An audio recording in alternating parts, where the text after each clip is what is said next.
पाकिस्तान जड़ा है ਉਹ ਜਾਵਾਂਗਾ ਜੇ ਇਸਲਾਮਾਬਾਦ ਵਿੱਚ ਮੁਆਹਦੇ ਉੱਤੇ ਦਸਤਖਤ ਹੋਏ ਤੇ ਹੋ ਸਕਦਾ ਹੈ ਮੈਂ ਜਾਵਾਂ। ਪਾਕਿस्तान ने बड़ा जबरदस्त किरदार अदा किया। पाकिस्तानी वज़ीर आज़म ते फील्ड मार्शल बहुत जबरदस्त शख्सियात ने। ट्रंप ने इस हफ्ते के आखिर में ईरान नाल मुज़ाकरात का इशारा आख्या हो सकता है कि इस वीकेंड ते मुज़ाकरात होण। असीं मुआहदे दे बहुत नेड़े हां। तेहरान मन गया वो जोहरी हथियार नहीं बनावेगा। तेहरान नूं एटमी हथियार हासिल नहीं करन देवांगे। जे ईरान ने जोहरी हथियार हासिल कर लिते ते इटली सने हर मुल्क हासिल कर लवांगे। तकरीब नाल खिताब विच अमरीकी सदर ने आख्या ईरान जंग बड़े चंगे तरीके नाल मुक जाएगी। ईरान नाल जंग नहीं चाहता पर एटमी प्रोग्राम की वजह नाल लड़ना पई गई। साढ़े एक जहाज ते 111 रॉकेट दागे गए। इसी सारे तबाह किए। अमन मिशन लई वज़ीर आज़म दा 3 दोस्त मुल्कां दा दौरा। सऊदी अरब ते कतर दे बाद वज़ीर आज़म तुर्किया पड़ गए। अंतालिया के गवर्नर ने हवाई अड्डे ते पुरतपाक इस्तकबाल किया। शहबाज शरीफ नाल तुर्क वज़ीर खारजा हाकान फेदान दी मुलाकात। नायब वज़ीर आज़म इसहाक डार ते मुआवनी खसूसी तारिक फातमी भी मौजूद सन। वज़ीर आज़म ने पुरतपाक इस्तकबाल उत्ते तुर्क वज़ीर खारजा दा शुक्रिया अदा किया। आख्या मेरे लिए खुशी दी गल है कि वो अपने दूजे घर तुर्किया के दौरे उत्ते ने। वज़ीर आज़म अज 5वें अंतालिया डिप्लोमेसी फोरम में शिरकत करेंगे। वज़ीर आज़म ने सदर रजब तैयब उर्दवान ते दूजे अहम आलमी रहनुमावां नाल मुलाकातां भी मुतवक्के। दोहा विच वज़ीर आज़म शहबाज शरीफ ने अमीर कतर नाल मुलाकात की। शेख तमीम बिन हमद अल सानी नाल मुलाकात विच खित्ते खसूसन खलीज की सूरत हाल उत्ते गलबात। अमन ते इस्तेहकाम लई कशीदगी विच कमी ते मुज़ाकरात की अहमियत उत्ते जोर। वज़ीर आज़म दी कतर ते दूजे खलीजी मुल्कां उत्ते हमलियां दी शदीद मुज़म्मत। दोनों रहनुमावां दा सिक्योरिटी दिफा ते ताउन सने तवानाई सने अहम शोबे में ताउन वधावन दा अज़म। दोहा एयरपोर्ट उत्ते पुरतपाक वेलकम गार्ड ऑफ ऑनर पेश किया गया। दोहा एयरपोर्ट ते पाकिस्तानी परचमां दी बहार। कतर दी हुदूद विच वड़दियां ही वज़ीर आज़म दे तैयारे नूं लड़ाका तैयारियां दी सलामी। फील्ड मार्शल अमेरिका ईरान मुआहदे लई सरगर्म। फील्ड मार्शल सैयद आसिम मुनीर की तेहरान विच ईरानी सदर नाल मुलाकात और मसूद पिस्कियान नाल मुलाकात ते नवाज सरागची ते मोहसिन नकवी भी मौजूद सन। इस तो पहले फील्ड मार्शल आसिम मुनीर दा पासदारान इनकलाब ते खातमुल अंबिया सेंट्रल हैडक्वार्टर्स दा दौरा। ईरानी मीडिया के मुताबिक फील्ड मार्शल आसिम मुनीर ने IGRC दे कमांडर नाल मुलाकात की। फरीकैन दा खित्ते दी सूरत हाल ते अमनो इस्तेहकाम दे इम्कानात ते गलबात। फील्ड मार्शल दा जंग दे खात्मे दी कोशिशां अगे वधावन दा जोर दिता गया। इस तो पहले फील्ड मार्शल सैयद आसिम मुनीर की तेहरान विच ईरानी पार्लीमेंट के स्पीकर बाकिर कालीबाफ नाल मुलाकात हुई। वज़ीर दाखिला मोहसिन नकवी भी फील्ड मार्शल नाल मिले।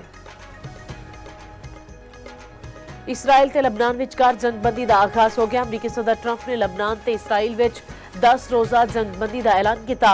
जंगबंदी का निफाज पाकिस्तानी वेले के मुताबिक रात 2 बजे तो हो चुका। ट्रंप का कहना है कि लबनानी ते इसराइली हुकाम की व्हाइट हाउस विच मुलाकात होएगी। लबनानी सीज फायर विच हिजबुल्ला भी शामिल होवेगी।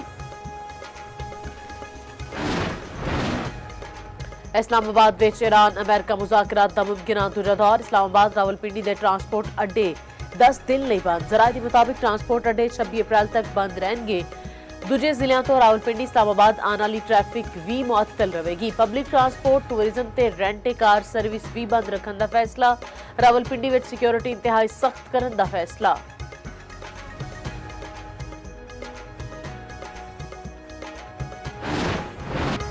अमेरिका ने ईरान को डील न करने उत्ते फिर जंग शुरू करने की धमकी। अमरीकी वज़ीर जंग का आखना है कि मुज़ाकरात हो रहे ने। ईरान गलती न करे, डील करे।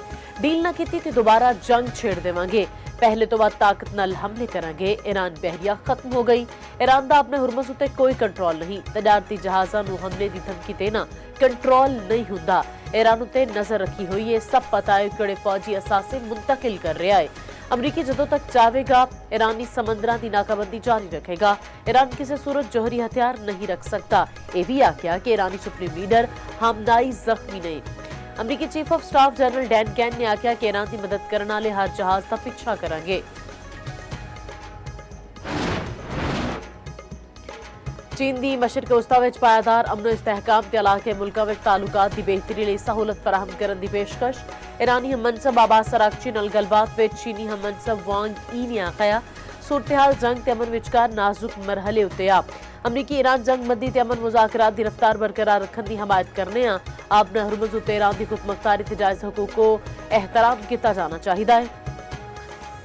महफूज ते आज़ाद जहाज़रानी की जमानत दी जानी चाहिए। ईरानी वज़ीर खारजा अब्बास अरागची ने आख्या खलीज फारस ते आबने हुरमुज़ विच इश्तियाल अंगेज़ अमरीकी इकदामात नाल सूरत-ए-हाल मज़ीद पेचीदा हो सकती है। ईरान ते जापानी वज़ीर खारजा दा वी टेलीफोनिक राबता। जापानी वज़ीर खारजा ने आख्या कि जापानी मगरबी एशियाई रीजन विच कशीदगी विच कमी लई मदद देण नूं तैयार है।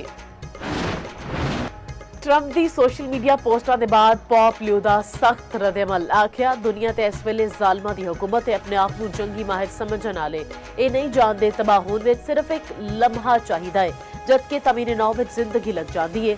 कैमरॉन विच गलबात करदियां पॉप लियो बोले कत्लो गारत ते तबाही उत्ते अरबां डॉलर खर्च कीते जा रहे ने ते उन्हां ने अखां बंद कर रखियां ने, जबकि बहाली तालीम ते तमीन-ए-नौ ते ਜਿਹੜੇ वसाइल चाहिदे ने ਉਹ किते नजर नहीं आ रहे। पाकिस्तान नाल इजहार तशक्कुर नवा मिनी नगमा जारी। नगमे विच फील्ड मार्शल दी तेहरान आमद पुरतपाक इस्तकबाल ते दौरे दे मनाजर नूं दिलकश अंदाज विच पेश कीता।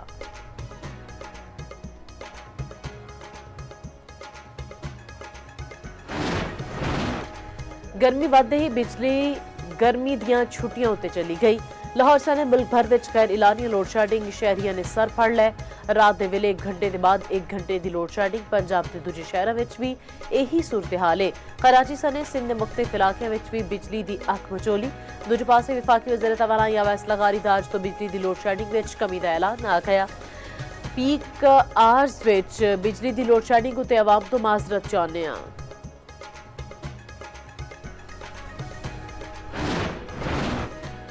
हरीपुर विच गैस पाइपलाइन विच खौफनाक अग लग गई। अग लगन नाल एक ही घर के 8 बंदे जां भाग, 5 जख्मी। जां भाग बंदियां विच 5 बच्चे ते 2 औरतां भी शामिल।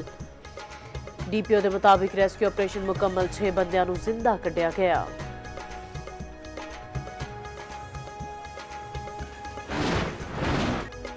वेखन विच पक्कियां ते अंदरों खोखलियां सड़कां कराची दे शहरियां लई अजाब बन गईयां। पक्की भराई के बगैर ही सीवरेज के नालियां उत्ते सड़क बिछा दी गई। नवीं सड़कां कुछ महीनों में हल्की बारिश नाल टुट भज का शिकार। हादसे ते ट्रैफिक जाम मामूल बन गया। सड़कों के अचानक बैठ जाने के वाकयात नाल शहरी परेशान। इस्लामाबाद रावलपिंडी विच मूसलाधार बारिश ते यालाबारी। नशेबी इलाके में पानी जमा। मुल्तान ते जेल में भी मूसलाधार बारिश। कोयटा सने बलोचिस्तान के मुख्तलिफ शहरों में भी बदल वसे। पिशावर में तेज हवावां दे नाल मूसलाधार बारिश नाल मौसम खुशगवार। महकमे मौसमियात की 19 अप्रैल तक बारिशां दी पेशन गोई।